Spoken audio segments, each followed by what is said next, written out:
സ്ത്രീകളുടെ സൗജന്യ യാത്രയ്ക്കായി മുന്നൊരുക്കം തുടങ്ങാനാകാതെ KSRTC. ഗതാഗത മന്ത്രി ആരെന്ന് തീരുമാനമാകാത്തതാണ് തിരിച്ചടിയാകുന്നത്. സർക്കാർ നിർദ്ദേശിക്കുന്നതനുസരിച്ച് തുടർ നീക്കം നടത്താമെന്നാണ് KSRTCയുടെ തീരുമാനം. അതേസമയം തീരുമാനം പുനഃപരിശോധിക്കണമെന്നാണ് സ്വകാര്യ ബസ് ഉടമകളുടെ ആവശ്യം.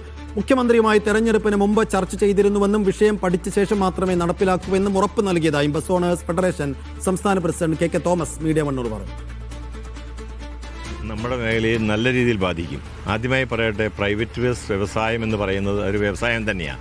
പണ്ടൊക്കെ സർവീസ് എന്ന് പേരിട്ടെങ്കിലും ഇപ്പോഴും അത് വ്യവസായം. ഏതാണ്ട് 8000-ഓളം ബസ് ഇപ്പം ബാക്കി ശേഷിക്കുന്നുണ്ട്. അപ്പം 4000-ഓളം കോടി രൂപ മുടക്കി ഈ കേരളത്തിൽ നടത്തുന്ന ഒരു വ്യവസായമാണ്.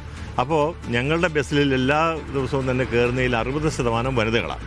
വനിതകളും പെൺകുട്ടികളുമൊക്കെയാണ്. ഇപ്പോൾ ഗവൺമെൻറ് ഒരു ഉറപ്പുമായിട്ട് വന്നു. ആ ഉറപ്പിൽ പറയുന്നത് വനിതകൾക്ക് KSRTCയിൽ ഫ്രീ കൊടുക്കുമെന്നാണ് പറയുന്നത്. അതൊരു രീതിയിലും ഞങ്ങളുടെ വ്യവസായവുമായി മുമ്പോട്ട് പോകാൻ സാധ്യമാകില്ല എന്ന് ഞങ്ങൾ ഉറക്കെ പറയുക തന്നെയാണ്. കാരണം 60 ബസ്സിലുണ്ടായിരുന്ന യാത്രക്കാർ തന്നെ കുറവാണ്.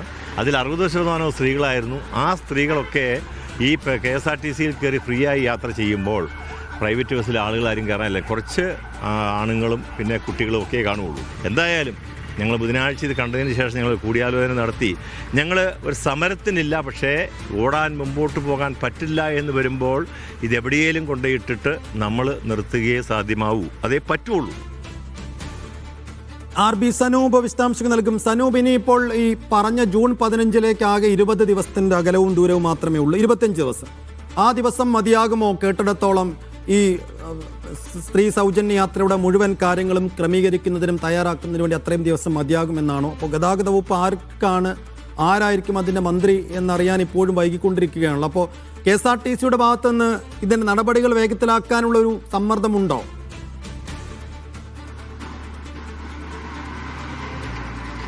സൈഫുദ്ദീൻ, ഇന്നലത്തെ ആദ്യ മന്ത്രിസഭാ യോഗത്തിന്റെ തീരുമാനമായിരുന്നു KSRTCയിൽ സ്ത്രീകൾക്ക് സൗജന്യ യാത്ര എന്നുള്ളത്. ജൂൺ 15 മുതൽ നടപ്പിലാക്കാനാണ് തീരുമാനിച്ചിട്ടുള്ളത്. പക്ഷേ ഇതുമായി ബന്ധപ്പെട്ട നിർദ്ദേശങ്ങളൊന്നും തന്നെ നിലവിൽ KSRTCക്ക് സർക്കാരിന്റെ ഭാഗത്തു നിന്ന് ലഭ്യമായിട്ടില്ല. മാനേജ്മെന്റുമായിട്ടൊക്കെ നമ്മൾ സംസാരിക്കുമ്പോൾ യാതൊരു തരത്തിലുള്ള അറിയിപ്പും ലഭ്യമായിട്ടില്ല എന്ന് തന്നെയാണ് KSRTC വ്യക്തമാക്കുന്നത്. മാത്രമല്ല, ഗതാഗത മന്ത്രിയെ തീരുമാനിക്കാത്തത് വലിയ പ്രതിസന്ധിയായിട്ട് KSRTCയുടെ മുന്നിലുണ്ട്. എന്ത് ചെയ്യണം എന്നുള്ള കാര്യത്തിൽ KSRTCക്ക് ഇപ്പോഴും വ്യക്തമായിട്ടുള്ള ഒരു തീരുമാനവും മറുപടിയോ ഒന്നും തന്നെ കിട്ടാത്ത ഒരു സാഹചര്യമാണ് നിലനിൽക്കുന്നത്. അതുകൊണ്ട് തന്നെ തുടർ നീക്കങ്ങളൊക്കെ സർക്കാരിന്റെ നിർദ്ദേശം അനുസരിച്ച് മതി എന്നാണ് KSRTC മാനേജ്മെന്റ് പറയുന്നത്. നിലവിലിപ്പോൾ KSRTCയിലെ ജെൻഡർ ടിക്കറ്റിംഗ് നടത്തി ഒരു സർവേ KSRTC തയ്യാറാക്കിയിട്ടുണ്ട്.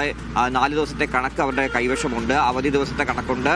അതേപോലെ പ്രവൃത്തി ദിവസത്തെ കണക്കുമുണ്ട്. എത്ര സ്ത്രീകളാണ് KSRTC ബസ്സിൽ യാത്ര ചെയ്യുന്നത്, ഏതൊക്കെ ബസ്സിൽ എപ്പോഴത്തെ സമയമൊക്കെയാണ് എന്നുള്ള കണക്കൊക്കെ കൃത്യമായിട്ട് അവർ എടുത്തു വെച്ചിട്ടുണ്ട്. അപ്പോൾ അതുകൊണ്ട് സർക്കാർ എന്ത് നിർദ്ദേശം നൽകിയാലും അതുമായി ബന്ധപ്പെട്ട് മുന്നോട്ട് പോകാൻ തന്നെയാണ് അവരുടെ തീരുമാനം.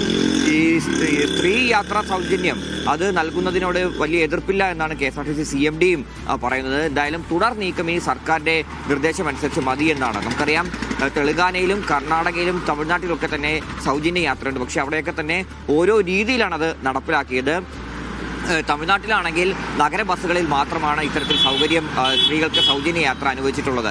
കർണാടകയിലും തെലങ്കാനയിലും ആണെങ്കിൽ ഈ പ്രീമിയർ ബസ്സുകൾ ഒഴികെ ബാക്കിയുള്ള എല്ലാ ബസ്സുകളിലും സൗജന്യ യാത്ര അനുവദിച്ചിട്ടുണ്ട്. അപ്പോൾ ഇവിടെയും 2 ജില്ലകളെങ്കിലും ബന്ധിപ്പിച്ച സൗജന്യ യാത്ര ഉണ്ടായില്ലെങ്കിൽ അതുകൊണ്ട് കാര്യമില്ല എന്നാണ് ഈ ഇതുമായി ബന്ധപ്പെട്ട ആൾക്കാർ പറയുന്നത്. അപ്പോൾ അതുകൊണ്ട് ഈ ഏത് രീതിയിൽ നടപ്പിലാക്കണമെന്ന് സർക്കാർ പറയുന്നതനുസരിച്ച് മതി എന്ന് തന്നെയാണ് അവരുടെ തീരുമാനം. ഈ മുഴുവൻ ബസ്സുകളിലും സ്ത്രീകൾക്ക് സൗജന്യ യാത്ര നടപ്പിലാക്കുകയാണെങ്കിൽ KSRTCക്ക് ഒരു 100 കോടി രൂപയുടെയെങ്കിലും നഷ്ടമുണ്ടാകും. അപ്പോൾ ആ തുക സർക്കാർ നൽകിയാൽ മാത്രമേ ഈ പദ്ധതിയുമായിട്ട് മുമ്പോട്ട് പോകാൻ കഴിയുകയുള്ളൂ എന്നുള്ള കാര്യം KSRTC തന്നെ വ്യക്തമാക്കുന്നുണ്ട്. ഈ സത്യപ്രതിജ്ഞയ്ക്ക് മുമ്പ് തന്നെ KSRTC CMDയെ മുഖ്യമന്ത്രി VD സതീശന്റെ ഓഫീസിൽ വിളിപ്പിച്ച് ഇതുമായി ബന്ധപ്പെട്ടൊക്കെ കൂടിയാലോചനകൾ നടത്തിയിരുന്നു. കണക്കുകൾ മറ്റുമൊക്കെ ശേഖരിക്കുകയും ചെയ്തിരുന്നു. അതിനുശേഷമാണ് ഇന്നലത്തെ ഈ ജൂൺ 15 മുതൽ നടപ്പിലാക്കാമെന്നുള്ള പ്രഖ്യാപനമൊക്കെ വന്നത്. എല്ലാ ബസ്സുകളിലും ഇത് വേണോ, അതോ ഇതിനായി വേറെ പിങ്ക് ബസ്സുകളൊക്കെ പോലെ സെപ്പറേറ്റ് സ്പെഷ്യൽ ബസ്സുകൾ ഉണ്ടാക്കുമോ, അതോ ഓർഡിനറി ബസ്സുകളിൽ മാത്രമായി നിജപ്പെടുത്തുമോ?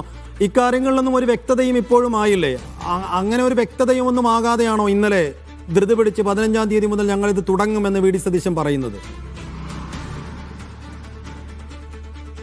നിലവിലിപ്പോൾ ആ രീതിയിലുള്ള ചർച്ചകളൊന്നും തന്നെ നടന്നിട്ടില്ല സൈഫുദ്ദീൻ എന്നാണ് നമുക്ക് അറിയാൻ കഴിയുന്നത്. കാരണം KSRTC ഈ കണക്കെടുത്ത് വെച്ചതിനപ്പുറം അവർ കൂടുതൽ കാര്യങ്ങളിലേക്ക് കടന്നിട്ടില്ല. കാരണം ഇതിന്റെ നിർദ്ദേശം തരാൻ വേണ്ടി അന്ന് സർക്കാരില്ലായിരുന്നു. ഇപ്പോൾ സർക്കാർ വന്നെങ്കിൽ പോലും ഗതാഗത മന്ത്രിയെ ഒന്നും തീരുമാനിച്ചിട്ടില്ല. അപ്പം ആരുടെ നിർദ്ദേശം അനുസരിച്ച് മുമ്പോട്ട് പോകണമെന്നുള്ള കാര്യത്തിൽ KSRTCക്ക് ഒന്നും അറിയില്ല.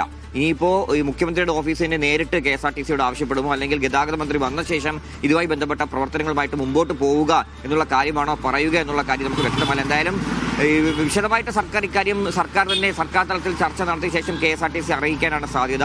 സബ്സിഡി നൽകി മുമ്പോട്ട് പോവുക എന്നുള്ള കാര്യമാണ്. അപ്പോൾ അപ്പോഴും ഞാൻ പറഞ്ഞതുപോലെ ഏത് ബസ്സുകളിലായിരിക്കും, ഏത് രീതിയിൽ നടപ്പിലാക്കും എന്നുള്ള കാര്യമൊക്കെ ഇനി വരും ദിവസങ്ങളിൽ മാത്രമേ നമുക്ക് വ്യക്തമായിട്ട് മനസ്സിലാക്കാൻ സാധിക്കുകയുള്ളൂ. ഒരു വശത്ത് ഇക്കാര്യങ്ങളൊക്കെ തന്നെ നടക്കുമ്പോൾ മറുവശത്ത് വലിയ പ്രതിഷേധത്തിൽ തന്നെയാണ് സ്വകാര്യ ബസ് ഉടമകളും. ഈ UDF സർക്കാർ അധികാരത്തിൽ കയറുന്നതിന് മുമ്പേ തന്നെ സർക്കാരിനെ കണ്ട് UDFനെ കണ്ട് ഇക്കാര്യമൊക്കെ തന്നെ ധരിപ്പിച്ചതെന്നാണ് സ്വകാര്യ ബസ് ഉടമകൾ പറയുന്നത്. കാരണം മുമ്പ് 30,000-ഓളം ബസ്സുകൾ ഉണ്ടായിരുന്ന ഒരു വ്യവസായമായിരുന്നു. അത് പിന്നീട് ഇടിഞ്ഞിപ്പോൾ 8,000-ഓളം ബസ്സുകൾ മാത്രമാണ് സ്വകാര്യ മേഖലയിൽ പ്രവർത്തിക്കുന്നത്.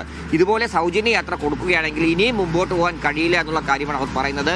സമരത്തിലേക്കൊന്നും നീങ്ങില്ല. പക്ഷേ ഈ പറയുന്ന പോലെ സ്ത്രീകൾക്ക് സൗജന്യ യാത്ര പ്രഖ്യാപിക്കുമ്പോൾ പിന്നെ സ്വകാര്യ ബസ്സുകൾക്ക് കയറാൻ ആളുണ്ടാവില്ല. അവരുടെ 60% യാത്രക്കാരും സ്ത്രീകളാണ്. അപ്പോൾ പിന്നീട് കുട്ടികളും ഈ പറയുന്ന പോലെ പുരുഷന്മാരും മാത്രമായിട്ട് കയറുമ്പോൾ ആ വ്യവസായം തന്നെ തകർന്ന് പോകും. ഡീസൽ അടിക്കാൻ പോലുള്ള പൈസ ഇതുമായി ബന്ധപ്പെട്ട് കിട്ടില്ല എന്നാണ് അവർ പറയുന്നത്. നാളെ സ്വകാര്യ ബസ് ഉടമകളുടെ ഒരു സംഘം മുഖ്യമന്ത്രിയെ കാണുമെന്നാണ് അവർ പറയുന്നത്. അതിനുവേണ്ട സമയമൊക്കെ തന്നെ ചോദിച്ചിട്ടുണ്ട്. എന്തായാലും ഈ വലിയ പ്രതിഷേധം അവരും ഉയർത്തുന്നുണ്ട്. അപ്പോൾ ഈ പ്രതിഷേധം കൂടി കണക്കിലെടുത്ത് വേണം സർക്കാരിന് ഏതൊക്കെ ബസ്സുകളിൽ വേണം ഈ സ്ത്രീ യാത്രാ സൗജന്യം നടപ്പിലാക്കുക എന്നാണ് അറിയേണ്ടത്. എന്തായാലും ഇതൊക്കെ കൂടി അറിഞ്ഞുകൊണ്ടായിരിക്കും സർക്കാർ ഏത് രീതിയിലേക്ക് പോകണമെന്നുള്ള കാര്യത്തിൽ ഒരു വ്യക്തമായ തീരുമാനമെടുക്കുക. സൈഫുദ്ദീൻ.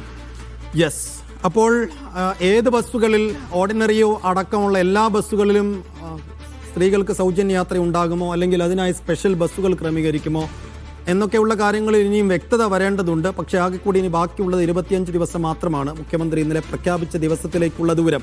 അതിനിടയിൽ ഗതാഗത വകുപ്പ് മന്ത്രി ആരെന്നറിയണം, KSRTCക്ക് ബന്ധപ്പെട്ട നിർദ്ദേശങ്ങൾ നൽകണം. അതുകൊണ്ട് ഇതെല്ലാം പൂർത്തിയാക്കി 15-ാം തീയതി തുടങ്ങാൻ കഴിയുമോ എന്ന് കാത്തിരുന്നു കാണാം. RB സനൂപാണ് വിശദാംശങ്ങൾ നൽകിയത്.